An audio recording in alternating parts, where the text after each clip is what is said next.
y yo creo que Eileen en cualquier momento se conecta. Bueno, buenas tardes a todos. Gracias de nuevo por participar en estos foros. Pensamos que son foros para aclarar dudas, para resolver Pero una cualquiera... interrupción Sí, si grabamos. ya está. Sí, Ok, ya le di. Sí. listo. Disculpa. Ahí se conectó Eileen también. Con lo que comentaba es el foro es para resolver dudas, para aclarar preguntas, inquietudes, etcétera, que tengáis sobre el taller 2. En este caso estamos en el foro del taller 2. Perdón, el módulo 2, los dos talleres que teníamos. ¿Quieres Janet, que revisemos primero los módulos o quieres hacer alguna aclaración o algún anuncio? ¿O los dejamos para el Me final? parece mejor que empecemos directamente con la revisión de los talleres del módulo 2, que era el objetivo del foro, y al final doy los avisos parroquiales. Listo, perfecto. Gracias. Bueno, el primer taller entonces era un poco habituarse con el expresar los recuentos microbiológicos en forma logarítmica. Y ahí en el taller veíamos que usábamos la hoja en Excel, donde transformábamos de unidades formadoras de colonia por gramo a logaritmo de unidades formadoras de colonia por gramo. Realmente no estamos haciendo nada diferente, sino que simplemente estamos expresando el número de unidades formadoras de colonia por gramo en una unidad logarítmica. ¿Y por qué hacemos esto? ¿Por qué pensamos cuando diseñamos este curso que era importante que los participantes entendieran el concepto de logaritmos? Por dos razones principales. La primera es que desde el punto de vista estadístico, unidades formadoras de colonia es una variable discreta. Es decir, cuando nosotros hacemos un recuento en una caja, en una placa Petri, nosotros contamos colonias y o tenemos 0, o tenemos 1, o tenemos 2, o tenemos 3. Son números enteros, ¿de acuerdo? No podemos tener decimales, no podemos tener 1.4 unidades formadoras de colonia. Eso es lo que define una variable discreta, es decir, se define por números enteros. Las variables discretas, desde el punto de vista estadístico, son mucho más difíciles de manejar. Hay muy pocas cosas que podemos hacer con variables discretas. En cambio, si de ese número sacamos el logaritmo, automáticamente estamos convirtiendo una variable discreta en una variable continua. Ahora sí podemos tener números decimales para expresar un recuento, ¿verdad? Podemos tener 1.4, 0.1, 6.7 e incluso, y es una cosa que es importante recalcar, podemos tener números negativos en escala logarítmica. Y es algo que nos cuesta un poquito al principio entender, ¿verdad? ¿Cómo podemos expresar un recuento de un patógeno, por ejemplo, con un número negativo en escala logarítmica? Pero viendo el ejercicio vemos que efectivamente, cuando tenemos una unidad formadora de colonia en 100 gramos, por ejemplo, eso equivale a menos 2 log de UFC por gramo. Y vemos que efectivamente podemos expresar un recuento microbiano de algo, es decir, una unidad formadora de colonia en un tamaño de muestra, de forma negativa. Por lo tanto, utilizando el tema de logaritmos hemos pasado de variable discreta a variable continua, y las variables continuas principalmente, la principal característica es que siguen una distribución normal. Es decir, estamos normalizando los datos. Posteriormente veremos que eso nos ayuda muchísimo a realizar validaciones o utilizar datos en las validaciones, ¿de acuerdo? Y veremos también que la mayoría de herramientas y software que vamos a utilizar en el tema de la validación van a utilizar logaritmos. Ya vimos, por ejemplo, y lo veremos posteriormente, el tema del Combase, ¿verdad? Es una herramienta de microbiología predictiva que utiliza los recuentos en forma logarítmica. Y esa es la segunda razón principal, ¿verdad? La segunda razón principal es que en el tema de validación, la mayoría de estudios científicos, la mayoría de herramientas, lo expresan como ¿qué? Como reducciones logarítmicas. Se redujo 5 ciclos logarítmicos tras el tratamiento de pasteurización, ¿de acuerdo? El patógeno creció 2 log durante la vida útil del producto. Es decir, la mayoría de herramientas y la mayoría de papers que vamos a leer en el tema de validación van a utilizar logaritmos, escala logarítmica, ¿de acuerdo? Por eso era tan importante para nosotros el que los participantes pues un poco se adecuaran y entendieran el tema de los logaritmos, ¿de acuerdo? El último ejercicio de ese taller de recuentos era simplemente para que el participante viera cómo, modificando el tamaño de la muestra, ¿de acuerdo? Una UFC en X gramos de producto, también variaba la concentración del patógeno al final en logaritmo, ¿de acuerdo? Y veíamos que cuanto más tamaño de muestra tenemos, es decir, una UFC en 100 gramos, una UFC en 200 gramos, una UFC en 325 gramos, por ejemplo, más restrictivo estamos siendo porque vamos a tener que detectar una en un tamaño de muestra mayor y, por lo tanto, el valor del logaritmo final es mucho más pequeño. ¿De acuerdo? Menos 2 log, menos 2.5 log, lo estamos haciendo cada vez más restrictivo. Respecto a nuestra línea base, como si dijésemos, a nuestro estándar, que es ausencia en 25 gramos, una UFC en 25 gramos. ¿De acuerdo? Ese era el objetivo principal de este taller de logaritmos. Si queréis, antes de pasar al siguiente taller, que es el de Conbase, abrimos los micrófonos por si los participantes tuvierais alguna pregunta, alguna inquietud, alguna duda respecto a este taller de recuentos y de logaritmos. Entonces, dejamos ahora un espacio para que si alguien tiene alguna pregunta, por favor. Pregunta. Sí, adelante. Tema de crecimientos cuando manejamos, pues yo sé que estamos viendo tema de indicadores por HACCP, patógenos por HACCP, pero cuando manejamos indicadores, por ejemplo, yo no tengo crecimiento y mi resultado es menor de 10, ¿cómo paso ese menor de 10 a logaritmo? Perfecto, súper, buenísima la pregunta. Cuando nos dicen menor de 10, quiere decir que se ha detectado, por ejemplo, E. coli genérica. Se ha detectado E. coli genérica, pero no se ha podido hacer un recuento, ¿correcto?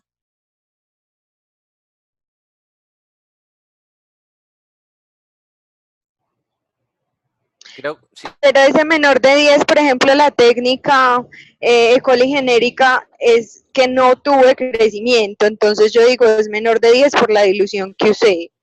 ¿Ahí qué valor tendría? Correcto, sí, por eso te preguntaba, ¿no? O sea, la idea es, yo he analizado una muestra, ¿verdad?, de un producto, y me da menos de 10, por ejemplo, E. coli genérica, pero la técnica sí fue capaz de detectar, es decir, hay presencia de E. coli genérica, pero no puedo hacer recuento, ¿correcto? Ese es el escenario, ¿verdad? El escenario es que digamos que no me creció, o sea, yo tuve un producto y no tuve crecimiento, y después a los días sí tuve crecimiento. Pero sí lo pudiste detectar, sí te da presencia.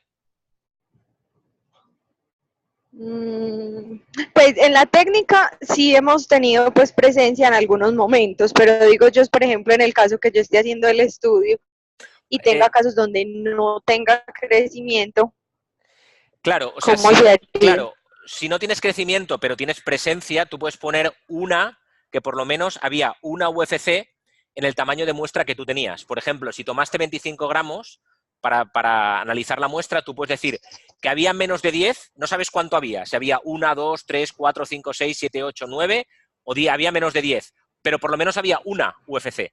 Entonces tú puedes poner una UFC en 25 gramos, Ajá. que sería 0.04 UFC por gramo, que sería menos 1.4 log. Ah, perfecto. Listo. ¿Sí? Muchísimas gracias. Sí. Listo. Nada. ¿Alguna otra pregunta respecto al taller de recuentos?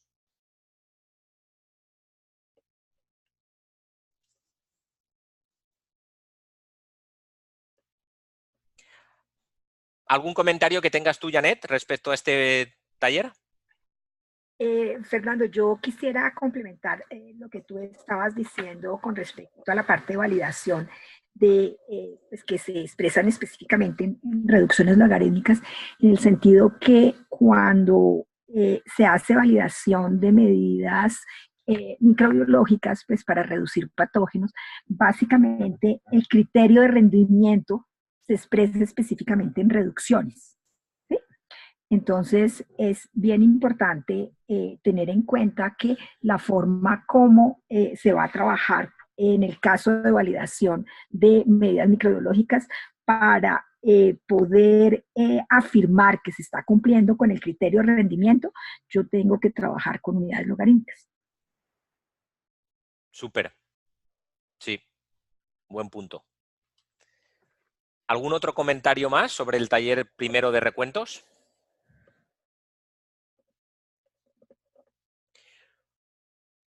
Bueno, si no hay más comentarios, si queréis pasamos al segundo taller, el taller de Coinbase. Para mí, la herramienta de Coinbase es una de las mejores herramientas que hay hoy en día para hacer simulaciones de crecimiento y de vida útil de patógenos en alimentos. La verdad es que es una herramienta que lleva bastantes años ya desarrollada y ahora mismo, además, le han vuelto a dar financiación a esta herramienta y se están subiendo nuevos datos. Hay incluso una herramienta nueva que es Coinbase Premium, ¿de acuerdo? Que sí tiene un coste, ¿de acuerdo? Anual y que al final del curso os pasaremos el link por si alguien estuviera interesado, ¿de acuerdo? En esa herramienta Premium sí hay más datos de crecimiento de patógenos en diferentes alimentos y, bueno, para alguna empresa a lo mejor puede ser interesante pagar esa suscripción anual, ¿de acuerdo? Y poder utilizar más curvas de crecimiento, ¿de acuerdo? ¿En qué se basaba el taller? Bueno, principalmente el taller se basaba en cómo podemos utilizar una herramienta de microbiología predictiva, de simulación, para validar una vida útil o para, por lo menos, comenzar a tener datos de crecimiento de patógenos siguiendo las características de mi alimento, ¿de acuerdo? Entonces, lo que veíamos al principio era un escenario donde la temperatura de almacenamiento se mantiene constante, cosa que a priori, ¿verdad?, cuando uno trata de pensar en la vida útil de un producto, realmente la temperatura no es estable, no es constante, es decir, nunca va a estar a 4 grados, la temperatura va siempre a oscilar. Pero bueno, arrancamos con ese escenario de temperatura estática y os dimos unas características de un jamón de cerdo cocido para que tratarais de simular el crecimiento de Listeria monocytogenes a esas condiciones, ¿de acuerdo?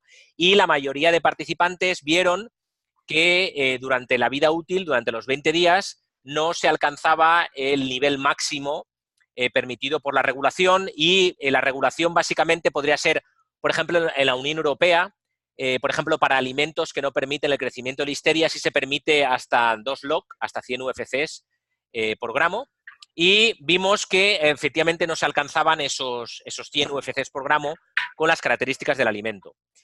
El segundo caso en ese primer escenario era qué pasa si imaginemos que alguien que trabaja en formulación, en diseño de producto, debido a las nuevas tendencias, ¿verdad?, de reducir sal, de reducir aditivos, de una etiqueta más limpia, ¿verdad?, con menos aditivos, reducimos el porcentaje de sal y la cantidad de nitritos que añadimos.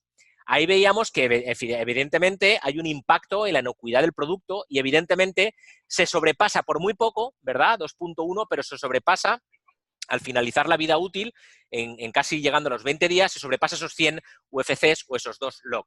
Entonces, ya vemos cómo Coinbase es una herramienta muy útil para ver qué impacto tiene el cambio de la formulación de mi producto, ¿de acuerdo?, sobre la inocuidad del producto y la posible presencia o crecimiento del patógeno, ¿de acuerdo? Ese era el primer apartado.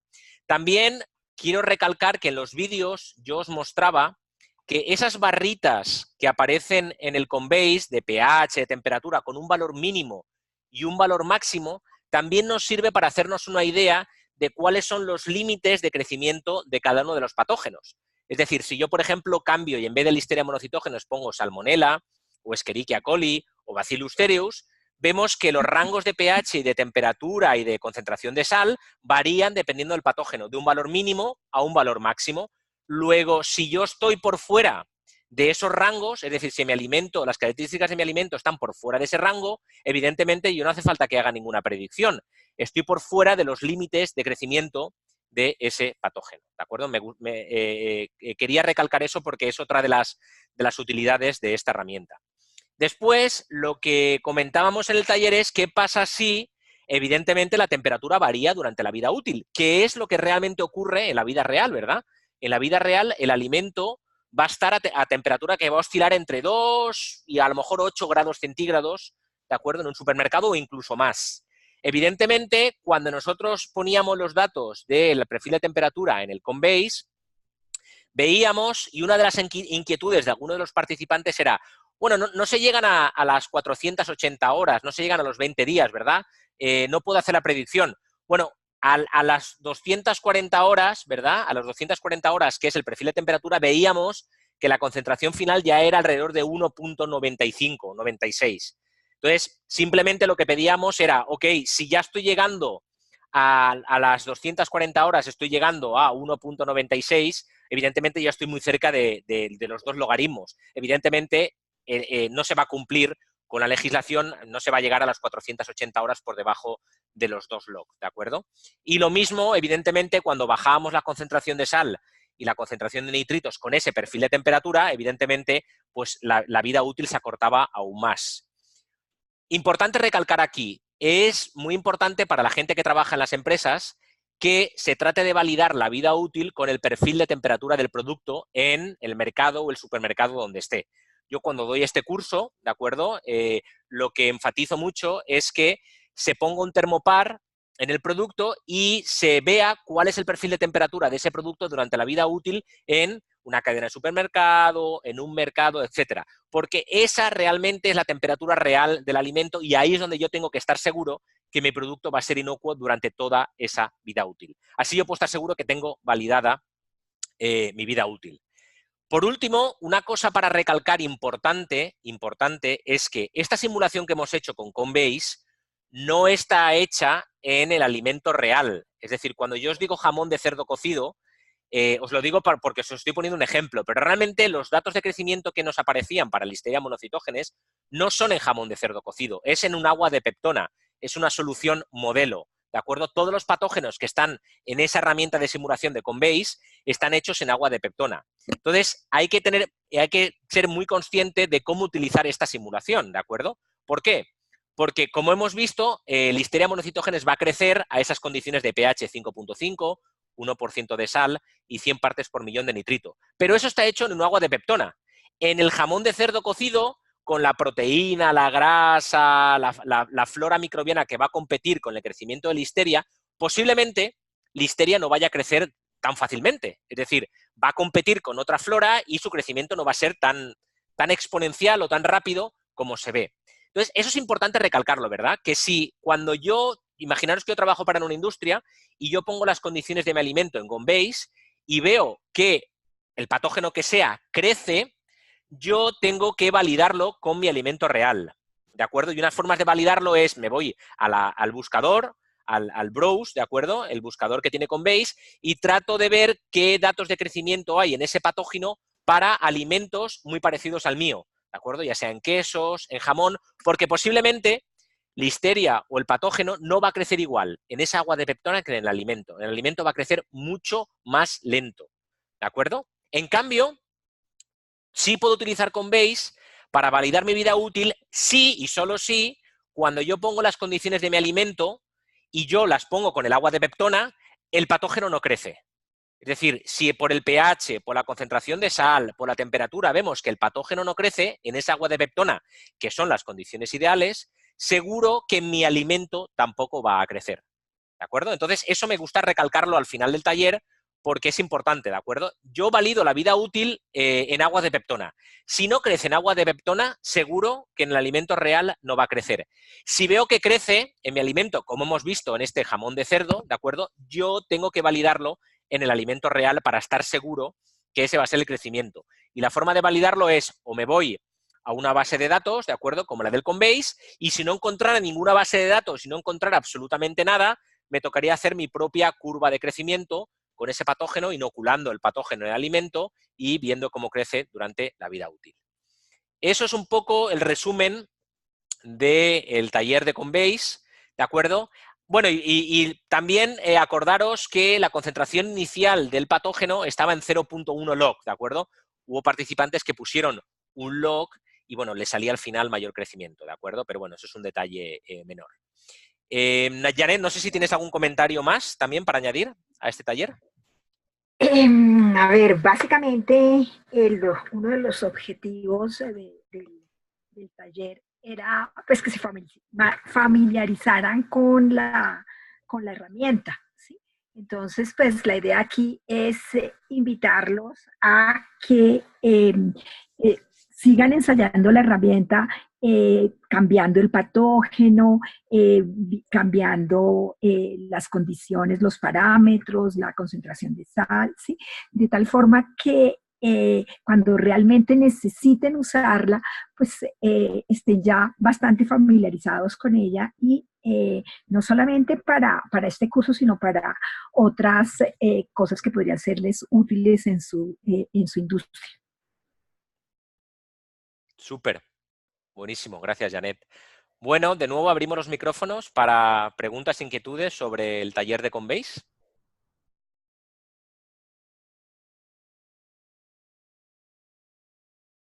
Y os recuerdo que tenéis la mayoría el micrófono en silencio, por si estáis hablando. Hola, buenas tardes. Hola, Juan buenas, Carolina, Carolina.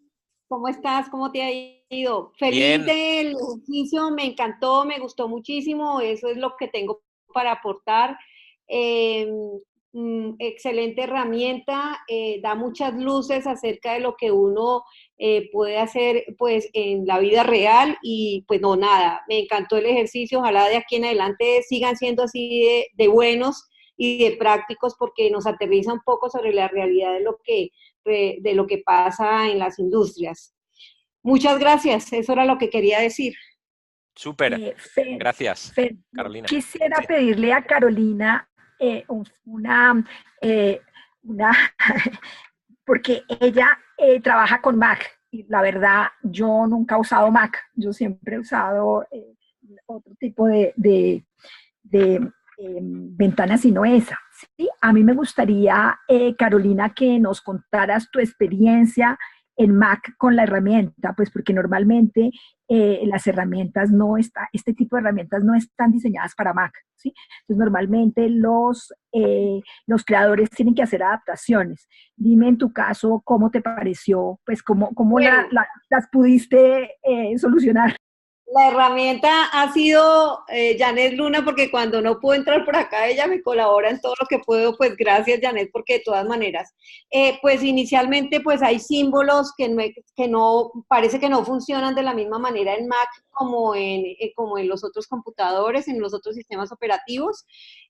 Ayer no pude pegar los datos de temperatura desde Excel hasta la herramienta, entonces me tocó digitar una por una tanto temperatura como horas para poder, porque no tenía, le hice por todos los medios para poder pegar y no sé por qué, digamos, no pude compartir, se supone que era fácil, solamente marcaba y copiaba, lo hice y revisé el video que mandó Fernando también con el control B, por ese lado con edición copiar, con copy, no, nada, entonces me tocó, digamos, realizar colocar el listado de temperatura y horas una por una en el listado y me tocó volverlo a hacer porque se me ha olvidado tomar el screenshot de la primera, entonces ya se imaginarán yo ahí como dándole manivela al computador, pero bueno, básicamente yo pienso que es como más, no sé si sea de la herramienta de ustedes o no sé si sea expertise mío con el computador, de no conocer, porque supongo que debe tener todos esos servicios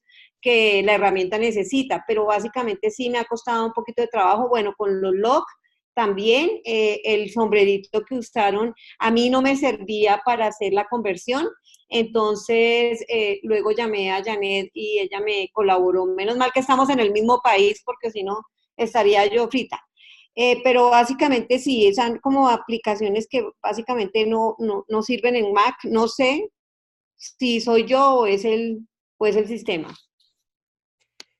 Ya, gracias Carolina por compartir la experiencia, porque sí es verdad que como comentas, la mayoría de nosotros utilizamos Microsoft, o sea, Windows, y con Mac, la verdad, no habíamos nunca experimentado este tipo de herramientas. Una cosa importante es que hay veces que para Conbase, por ejemplo, que la temperatura y tiempo está con coma en vez de con punto, y ahí sí no te lo reconoce, ¿sí? Entonces, eso es un aspecto, ¿no?, que a veces sí me ha pasado en algún taller, que depende de cómo esté configurado Excel, está por coma, el decimal, ¿de acuerdo? Y Conbase no lo reconoce, tiene que estar como punto, ¿sí? Pero lo que comentas es un buen aporte para que podamos ver opciones para las siguientes ediciones para la gente que trabaje con Mac, sí. Y el otro es que quería comentarles que me saqué 5 en la prueba, pero me bajaron a 4 porque lo hice ayer. Ajaja. Entonces quedé con mala nota. Sí, para que veas que lo hiciste todo bien. ¿Sí? Sí, después cuando yo vi 4 casi llamo a Janet. Janet, se equivocaron, pero no había visto el pedacito que decía Janet, pero se le bajará un punto. Y yo, ay, no, me quiero colgar. Muchas gracias. Listo, gracias. ¿Algún comentario más, inquietud, preguntas sobre este taller de Conveys?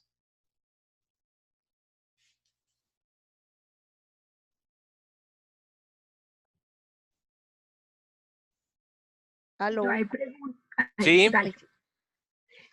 ¿Cómo están, Fernando, Janet? Un gusto saludarlos y a los demás compañeros y compañeras. Hola, ¿qué tal, Eileen? Pura vida aquí. Sí. Bueno, yo quería comentar también, me uno con el comentario anterior, ¿verdad? La compañera sobre yo no tengo amplia experiencia realmente en esos sistemas, ni siquiera por rutina de trabajo, pero ha sido bastante interesante por la versatilidad que el programa se veía que se desempeñaba.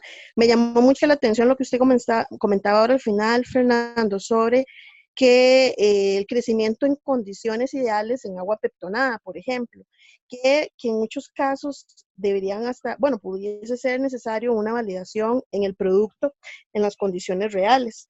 Lo comento porque inclusive yo lo comentaba en el trabajo que presentaba, ¿verdad? En el módulo, cuando presenté el resultado, que hay esta posibilidad de proyectar lo que es la incertidumbre, el rango de la vida útil en el que podría estar oscilando y de ahí poder hasta sacar conclusiones sobre el riesgo que podría tenerse de reducir o aumentar la vida útil de acuerdo a esas condiciones, que en lo personal pensé, pues, vaya, o sea, es bastante amplio, de 11 a 31 días es bastante.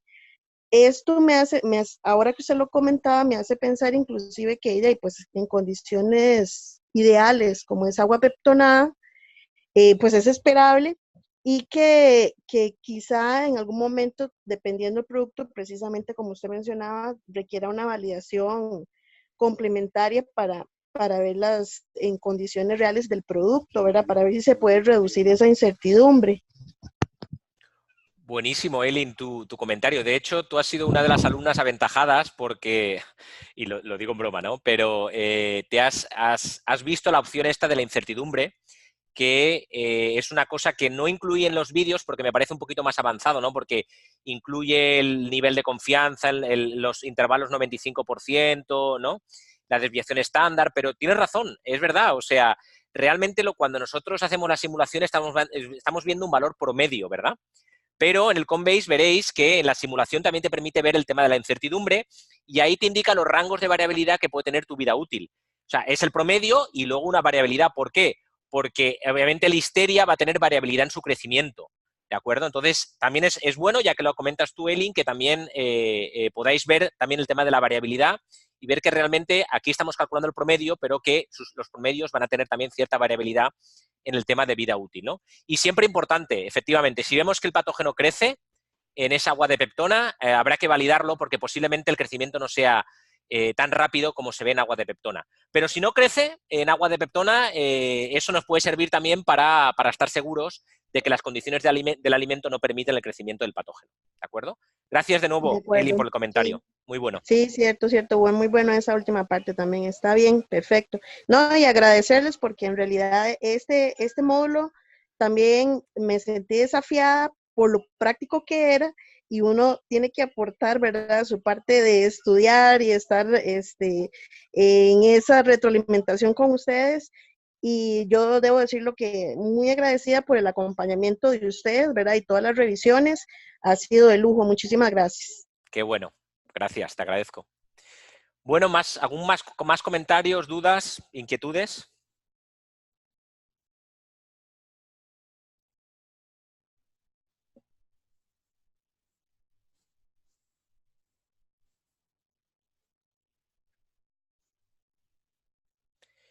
Si no tenemos ningún comentario más, ninguna inquietud, si quieres, Janet, ¿me permites y que haga una aclaración respecto al taller del siguiente módulo? aprovechando la ocasión, y luego ya te Claro paso a que ti sí, la palabra. Fernando. Claro que sí. Sí, listo. Con Janet estuvimos viendo para el siguiente taller, ¿de acuerdo? En el módulo 3 aprovecho, y así como esto quedará grabado, también para el resto de participantes que no han podido estar, veréis que para el taller del tamaño de muestra se introducen dos conceptos que quizás en el taller no estén suficientemente explicados, o quizás los participantes no entiendan bien el concepto de nivel de confianza y variabilidad, ¿de acuerdo? Cuando usemos la herramienta online para el taller del siguiente módulo, para calcular el tamaño de muestra, veremos que podemos poner diferentes porcentajes de error. Es decir, con qué exactitud queremos tener ese tamaño de muestra. ¿Con una exactitud del 99%, es decir, que solo haya 1% de error? ¿Con una exactitud del 95%, es decir, que solo haya un 5% de error? ¿O con una exactitud del 90%, que es nivel de confianza, ¿de acuerdo? Exactitud es nivel de confianza, o un porcentaje de error del 10%. Eso es la primera variable con la que vamos a jugar, ¿verdad? En el taller. Vamos a modificar cuál es el porcentaje de error que yo quiero para mi estimación, ¿de acuerdo? Y veremos que eso nos va a impactar en el tamaño de la muestra, ¿de acuerdo? Ese nivel de error o nivel de confianza. La segunda variable con la que vamos a jugar es la variabilidad de los datos. Por ejemplo, en el caso que os proponemos es prevalencia de salmonela, ¿verdad? Si por ejemplo, en nuestra planta faenadora de pollos tenemos mucha variabilidad en la prevalencia de salmonela, nos va desde el 10 hasta el 60% de prevalencia, ¿de acuerdo? Vemos que nuestro nivel de variabilidad llega a ser hasta el 50%, ¿de acuerdo? Entre el 10 y el 60%.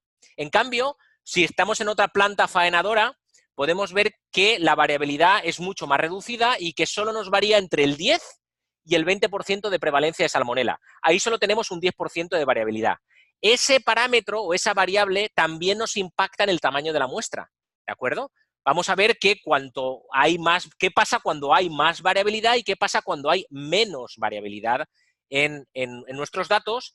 Eso tenemos que ver cómo nos impacta también el tamaño de muestra. O sea que simplemente os comento esto para que sepamos qué significa ese nivel de error o nivel de confianza y la variabilidad para el siguiente taller que vais a tener, ¿de acuerdo?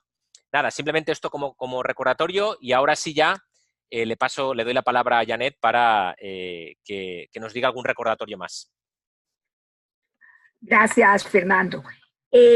Básicamente, estos son algunos puntos que me parece importante que ustedes conozcan, ¿sí? El primero es que estamos ya pues revisando la parte de los diplomas del curso, y como es tan importante el nombre y el documento de identidad, nosotros en la lista de personas que tenemos, hay algunas personas que no nos facilitaron su documento de identidad. Entonces, la idea es, mañana nosotros enviaremos un correo con una tabla de Excel adjunta donde aparece la columna del nombre que yo tengo, y hay una columna amarilla donde si el nombre está mal, por favor, si nos colocan la forma como correcta del nombre, y lo mismo con el documento de identidad, ¿sí? Revísenlo porque esa es nuestra tabla que nos permite verificar que los nombres están correctos. Si tienen, pues si encontraron errores o demás, sí, por favor me devuelven, me responden el correo adjuntándome la tabla con las observaciones. El certificado pues estará disponible ya cuando finalice el curso, y las personas que por alguna razón requieran que se modifique su nombre o su número de cédula, cada copia tendrá un costo de $10. Ese era el primer punto. El segundo es ya relacionado directamente con algunos aspectos del diseño del curso, ¿sí? En la prueba diagnóstica y en la evaluación del módulo 1 tenían 2 intentos.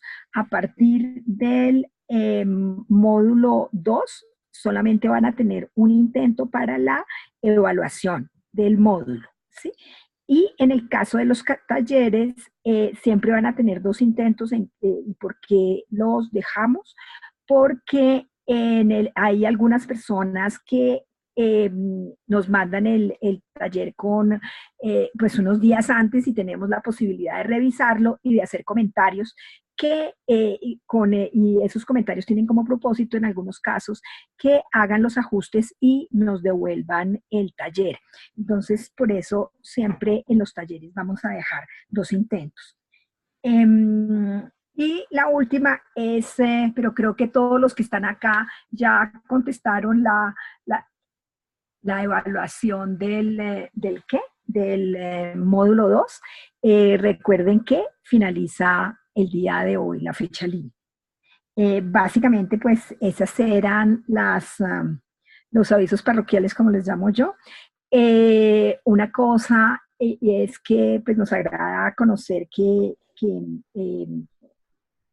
pues hemos tenido un ritmo muy interesante y las personas pues realmente que van a tiempo pues son prácticamente más del 90%.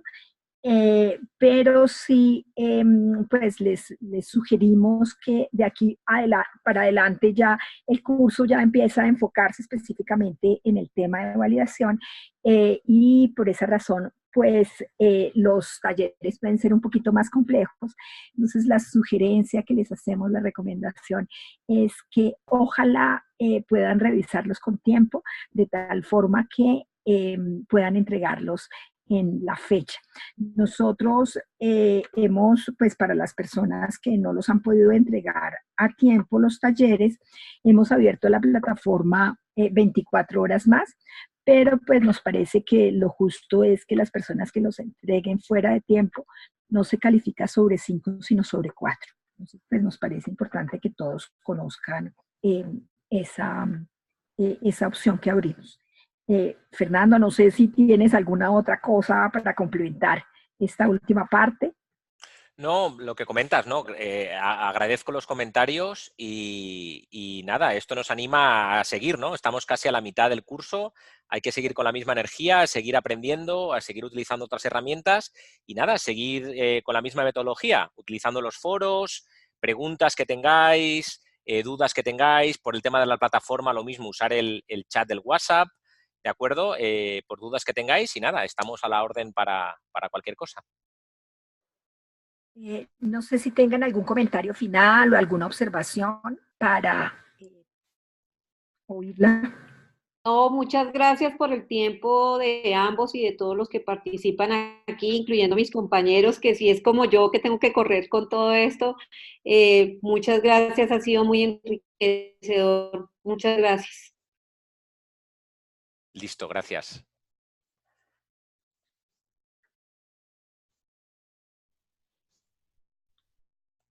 Bueno, pues si no hay más comentarios, nada, yo creo que podemos ya dejar la reunión de hoy. Muchas gracias de nuevo por vuestra participación y os estaremos avisando para el siguiente foro, para revisar los talleres del módulo 3. ¿De acuerdo? Muchas gracias a todos y que tengáis una buena tarde. Muchas gracias a todos por participar. Fernando, que es el hospedero de este foro, una vez tengamos listo, les comunicaremos en las noticias y en el foro la forma como pueden consultar de nuevo este video. Muchísimas gracias, que tengan buena tarde. Listo, gracias. Chao, chao.